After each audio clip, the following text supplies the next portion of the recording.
What if I told you, in one single operation, 94 kidnappers were captured at once?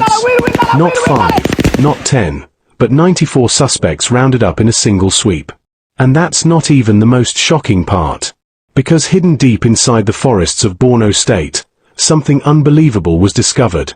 Dozens of civilians, alive, waiting to be rescued. This is the full story of the operation that is shaking Nigeria right now. It started like any other tense night in northeastern Nigeria. The kind of night where silence feels heavy, where every distant sound makes people uneasy, and where communities go to sleep not knowing what the next day might bring. But on this particular night in Borno State, something was different. Behind that silence, a major operation was already unfolding. 4 days, possibly even weeks, security forces had been gathering intelligence. Not just random tips, but coordinated, verified information pointing to something much bigger than a single kidnapping gang. There were patterns. Unusual movements in remote villages. Strange gatherings deep inside forested areas. Reports of missing persons increasing at an alarming rate. And most importantly, intercepted communications suggesting that multiple criminal groups were working together. This was no longer just about isolated kidnappers. This was a network. Authorities began to suspect that several gangs had formed alliances, sharing resources, exchanging information, and coordinating attacks. Some intelligence even hinted at connections to extremist factions like ISWAP, a group known for its brutal tactics and deep roots in the region. That changed everything. Because this was no longer just a law enforcement issue. It was a national security threat. So the decision was made. A large-scale operation had to be launched, one that would hit multiple targets at once and dismantle the network before it could expand even further. But there was a problem. Timing. If the suspects got even the slightest warning, they would disappear into the vast forests and ungoverned spaces that have long served as their hiding ground. So everything had to be precise. Every movement calculated. Every unit synchronized. On that night, under the cover of darkness, troops began to mobilize. Quietly. Carefully. Convoys moved without headlights in some areas. Communication was kept minimal and coded. The goal was simple. Surround first. Strike second. As the hours passed, security forces positioned themselves around multiple suspected hideouts. These were not ordinary locations. They were believed to be operational bases, places where kidnapped victims were held and where plans for future attacks were being made. The tension was high, because no one knew exactly how many suspects were inside, or how heavily armed they were. Then came the signal. The operation began. In a matter of minutes, silence was shattered. Gunshots rang out across different Nikirthan points, almost simultaneously. Troops stormed the locations with speed and precision, catching many of the suspects completely off guard. Some tried to run. Others attempted to fight back. But this was not a scattered response, it was a coordinated strike. Escape routes had already been blocked. Perimeters were secured. And one by one, the suspects were overwhelmed. Imagine the chaos in those moments. Men shouting. Footsteps running in every direction. Doors being forced open. Commands being issued loudly in the dark. It was intense. It was fast. And it was decisive. Within a short period, dozens of suspects had already been subdued. But the operation didn't stop there. Troops continued sweeping through the area, moving from one location to another, ensuring that no one slipped through the cracks. Some suspects were found hiding. Others were captured while trying to blend into nearby settlements. By the time the operation reached its peak, the number of arrests kept rising. 10, 20, 50, and then 94 suspects in total. A number so large, it shocked even seasoned observers. Because arrests on this scale are rare, especially in a single, coordinated operation. It raised serious questions. How long had these groups been operating? How many communities had they affected? And how close were they to carrying out even bigger attacks? For the security forces, however, there was no time to celebrate. Because something told them. This operation was only halfway done. The arrests were a major breakthrough, yes, but intelligence had suggested something more. Something deeper hidden within these locations. And as troops began to search the surroundings more thoroughly, they realized this was not just a base for criminals. It was something far more disturbing.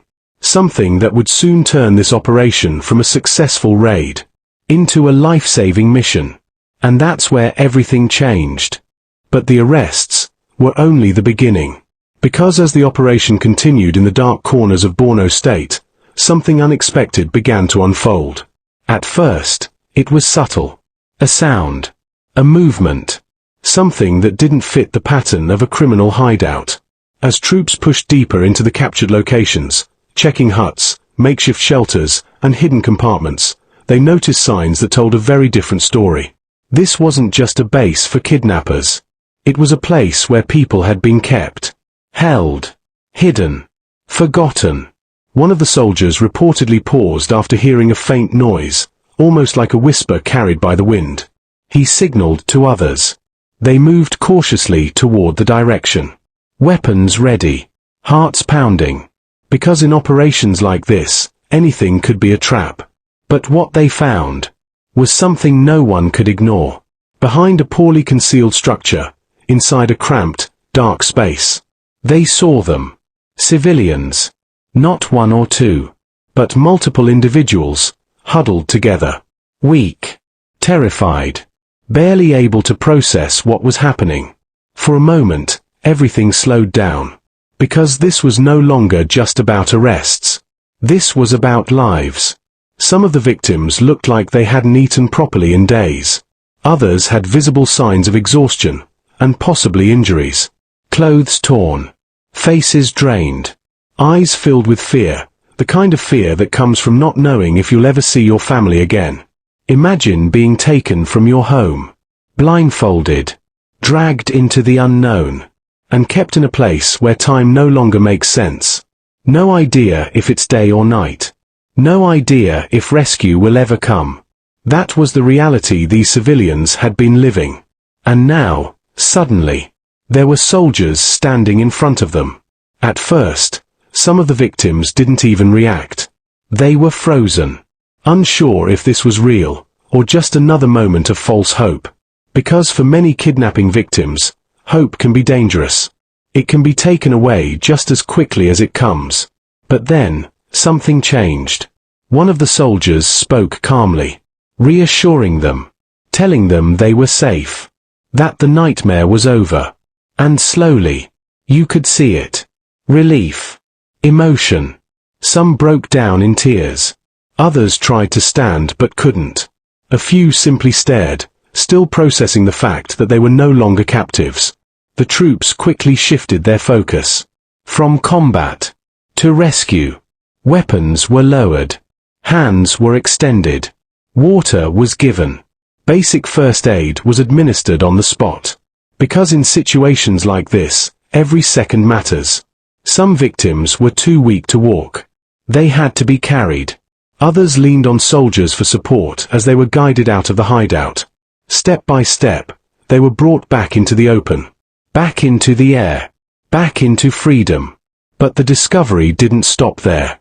As the search expanded, more locations were uncovered. More hidden spaces. More signs that this network had been holding people in multiple spots, possibly moving them to avoid detection. It painted a disturbing picture. This wasn't just a one-time operation by kidnappers. This was a system. An organized structure designed to capture, detain, and possibly negotiate or exploit victims over time. And it raised even more questions. How many people had passed through these locations? How many were still missing? And how deep did this network go? For the security forces, the urgency increased. Every structure had to be checked. Every corner searched.